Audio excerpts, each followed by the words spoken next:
В результате ракетного удара в Днепре по жилому дому погибли 30 человек, 75 человек получили ранения. Госдеп США запустил глобальную инициативу в поддержке политзаключенных со всего мира.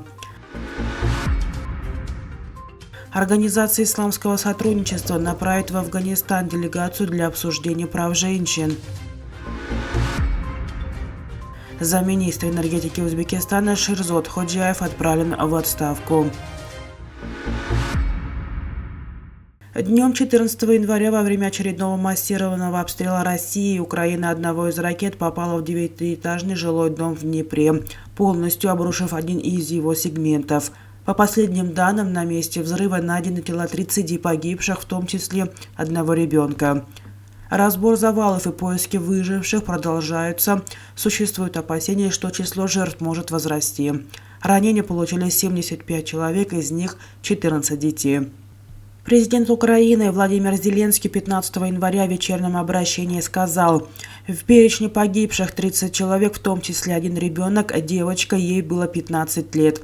Есть сообщение о том, что 2 детей остались без родителей. Он отметил, что остается неизвестной судьба более 30 человек, которые могли бы быть в доме во время попадания ракеты, передает «Украинская правда». Российское министерство обороны утверждает, что 14 января был нанесен ракетный удар по системе военного управления Украины и связанным с ней объектами энергетики. Все назначенные объекты поражены, цель удара достигнута, говорится в официальном сообщении Минобороны Российской Федерации. Владимир Путин в воскресенье одобрительно отозвался о ходе вторжения в Украину и выразил надежду на то, что российские военные еще неоднократно порадуют результатами своей работы. Динамика положительная, все развивается в рамках плана Министерства обороны и Генштаба. И надеюсь, что наши бойцы еще не один раз порадуют нас своими результатами боевой работы, заявил Путин в интервью телеканалу «Россия-1». Государственный департамент США запустил глобальную инициативу «With Hoджай's Cause» в поддержку политзаключенных со всего мира. Отдельно в проекте представлен кейс осужденного таджикского адвоката Бузурмерга Yorova. 11 января министерство опубликовало на своем сайте имена 16 политзаключенных, которые были осуждены на длительные сроки в Сирии, Беларуси, Египте, Иране, Китае, России, Таджикистане и других странах. Эта инициатива, как сообщается на сайте Госдепа, направлена на повышение осведомленности международного сообщества о тяжелом положении политических заключенных и их семей и содействие освобождению всех лиц по всему миру, которые несправедливо удерживаются под стражей.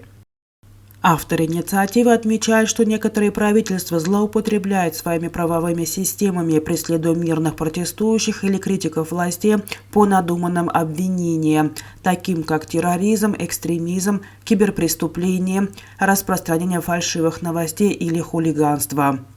Многим из них приговоры выносятся судами, которые не обладают независимостью, в ходе закрытых для внешних наблюдателей процессов, а другие содержатся под стражей без предоставления им других применимых средств правовой защиты, говорится в сообщении. Организация исламского сотрудничества планирует направить в Афганистан делегацию для обсуждения прав женщин на образование и трудоустройство с властями Талибана. Об этом пишет информагентство «Хана». Решение было принято на внеочередном заседании ОИС в Джидде, Саудовская Аравия, инициированном Турцией, чтобы подчеркнуть озабоченность по поводу недавних ограничений, введенных властями Талибана, запрещающим женщинам получать университетское образование и работать в неправительственных организациях по оказанию помощи.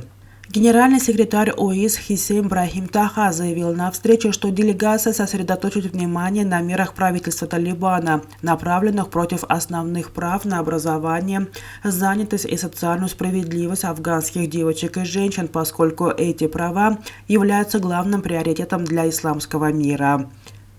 Хисейм Брахим Таха сказал, что настало время подчеркнуть озабоченность по поводу ограничений, которые талибы все еще налагают на женщин в Афганистане. Заместитель министра энергетики Узбекистана Шерзод Ходжаев освобожден от занимаемой должности. Об этом сообщил пресс-секретарь президента Узбекистана Шерзод Асадов. На совещании по мерам бесперебойного обеспечения населения энергоресурсами в зимний сезон, которое 16 января проводит президент Шавкат Мирзиёев, отмечал, что сегодня важнейшей задачей руководителей всех уровней является обеспечение бесперебойной работы электрических и газовых сетей. Однако чиновники оказались не в состоянии это обеспечить. Кроме Ходжаева, своих постов лишились руководители компании региональной электросети Мустафаев, Усттрансгаза Нурматов и Узбекнефтегаза Абдуллаев. Им назначен испытательный срок в 3 месяца в должности исполняющих обязанности этих компаний.